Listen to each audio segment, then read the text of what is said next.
Peklo. J.C. Axe. I looked down at the town below us. The wind atop the hill was bitter, numbing my face and hands and freezing the rest of my body down to the bone. Peklo was an old mining town founded upon a series of hills which jutted out of the tumultuous rivers below, a mountainous island upon which only the hardiest weeds grew. The name of the town had originally meant Low Peak, but had become bastardized and corrupted over time. The bridge joining Peklo to the mainland was an old Industrial Revolution-era bridge of riveted iron, which once had a train track running across it from the days when Peklo was mined for its rich coal reserves beneath the earth. After mining had become unprofitable, the train lines had been pulled up and the town had become a remote and desolate hub of the unemployed and the apathetic. Many left after the mines had closed, but those who stayed behind never seemed to leave the town.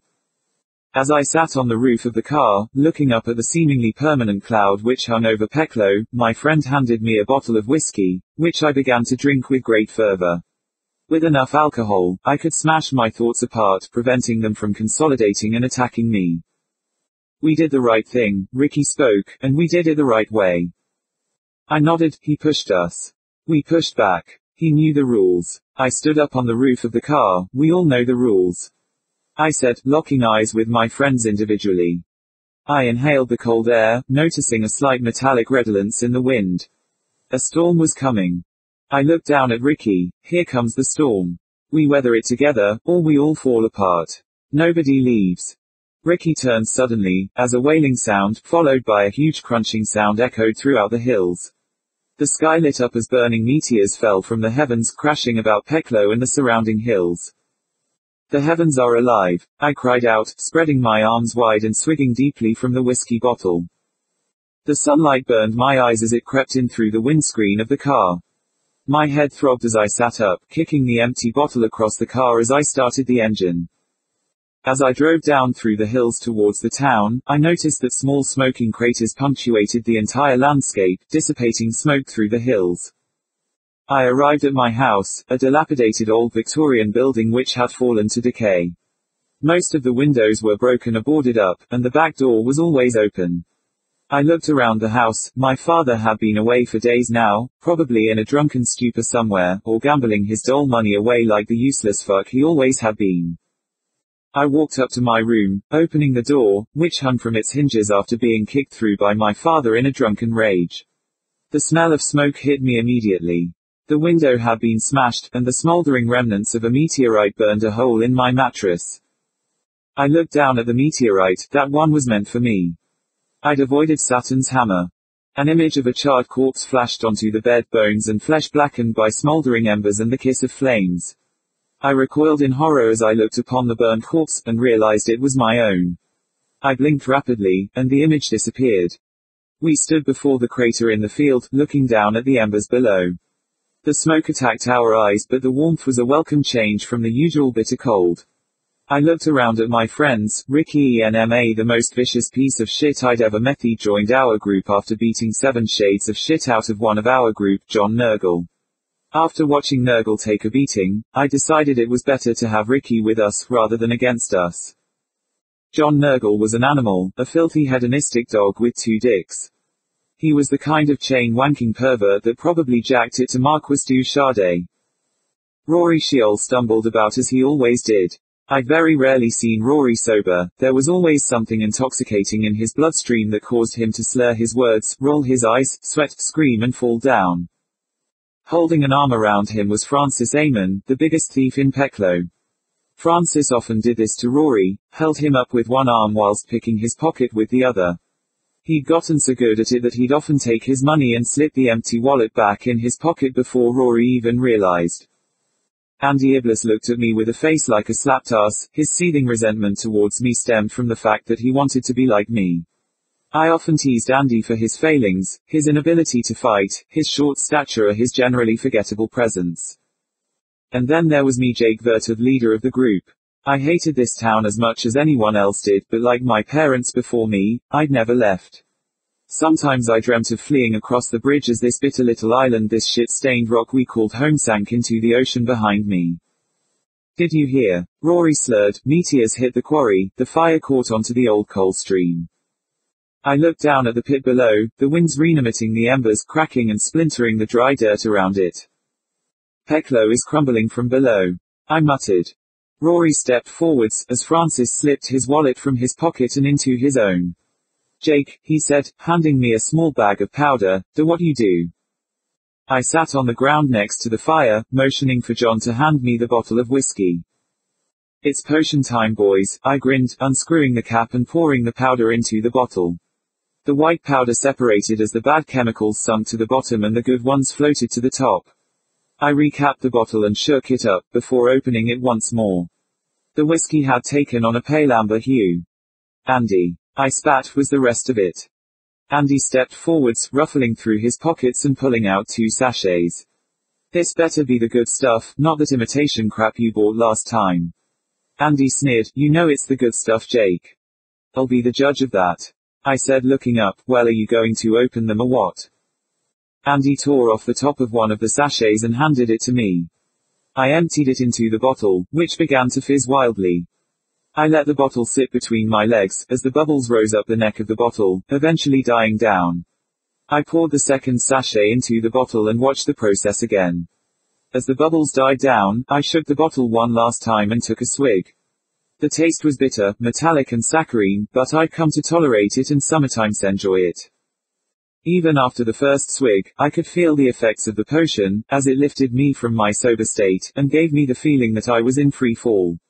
Sometimes, the effects made you feel like you were flying, soaring across the sky in euphoria. Other times, it made you feel like you were falling down at a rapid and increasing speed. I handed the bottle to Ricky, who took several mouthfuls before capping it and throwing it at John's chest. Ah, you fucker. He spat as the bottle hit him, that hurt. Ricky grimaced at John, as he unscrewed the bottle and took a swig. I'm not drinking that thing after John's had some. Francis said, he's probably infected it with dyslexia or whatever disease he's got.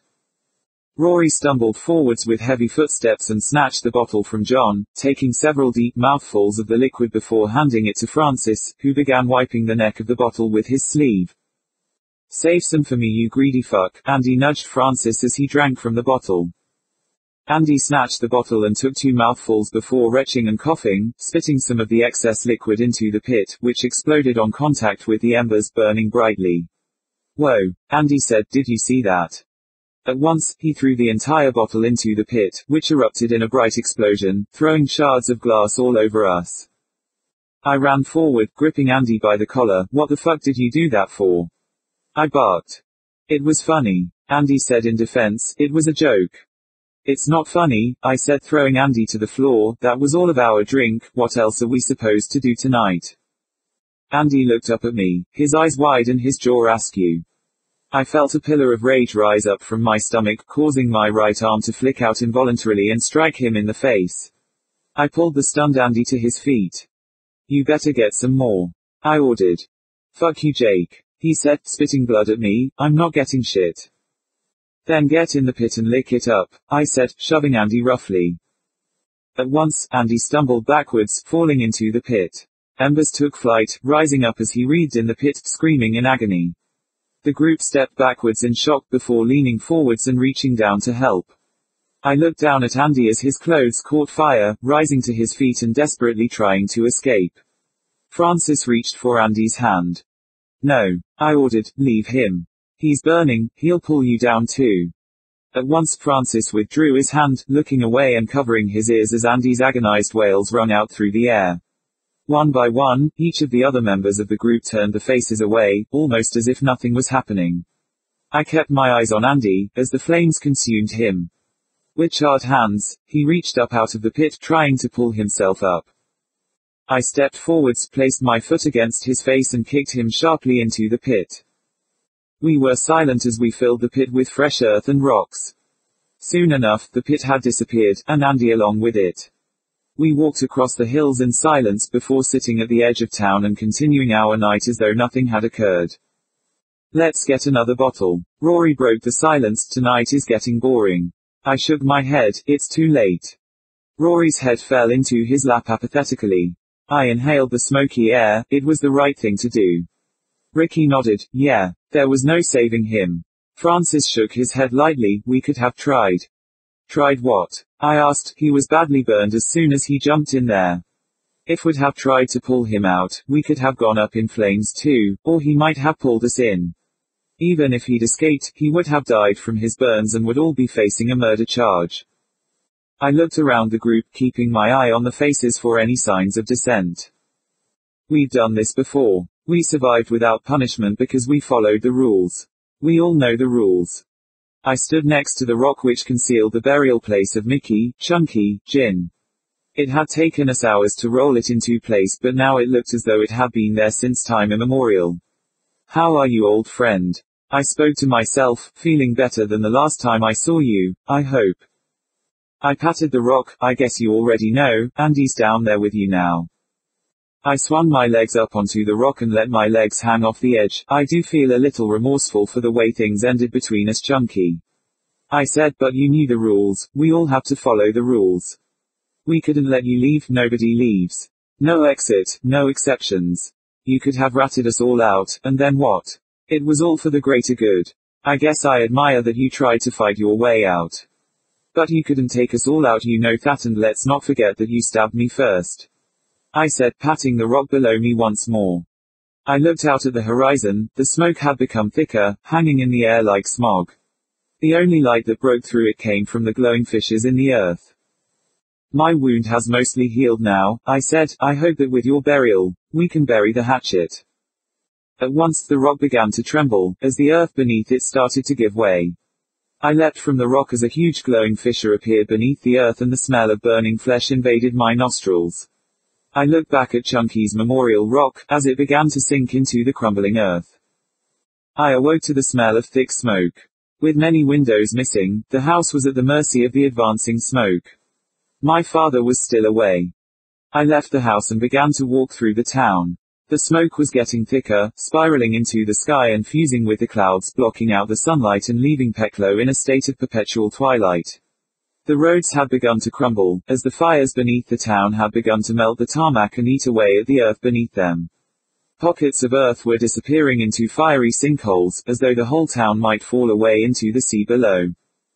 I walked around, looking at the blank, apathetic faces of the townsfolk.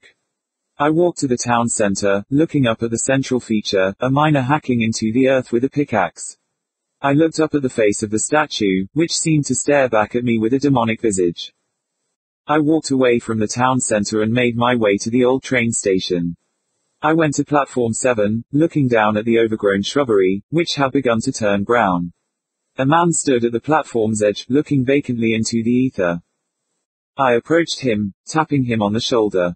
Trains stopped running here 40 years ago, I said.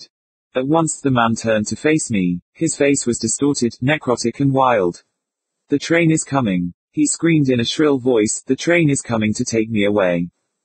I stumbled backwards, falling to the floor, before scrambling to my feet and fleeing from the man.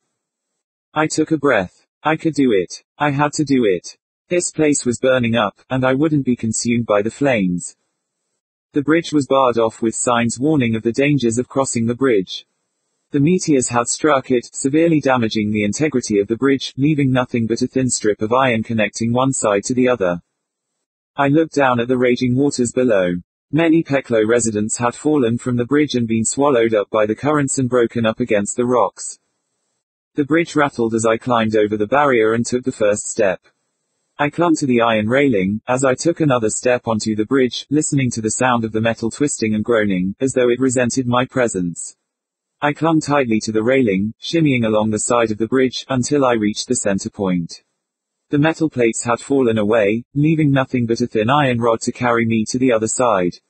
I held onto the railing, stepping on the iron rod, trying to ignore the groaning of the metal and sound of the thunderous waters below. I continued to walk along the rod, squeezing the iron railing until my knuckles became white. With a loud crack, the iron rod fell away, disappearing into the waters below. I hung from the railing, trying desperately to pull myself back up. My hands began to sweat, loosening my grip on the railing. My fingers gave way, and I looked down at the raging waters below as I fell towards them to be submerged forever. Beep, beep, beep. I opened my eyes, letting my vision adjust to the dim hospital lights.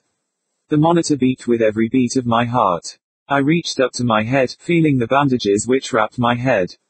Even in the hospital, the smell of smoke was potent. As my vision cleared, I looked around at the faces of the 4 people who surrounded my bed, the faces smiling eagerly. "You're back." Ricky grinned. I croaked, trying to vocalize my hazy thoughts.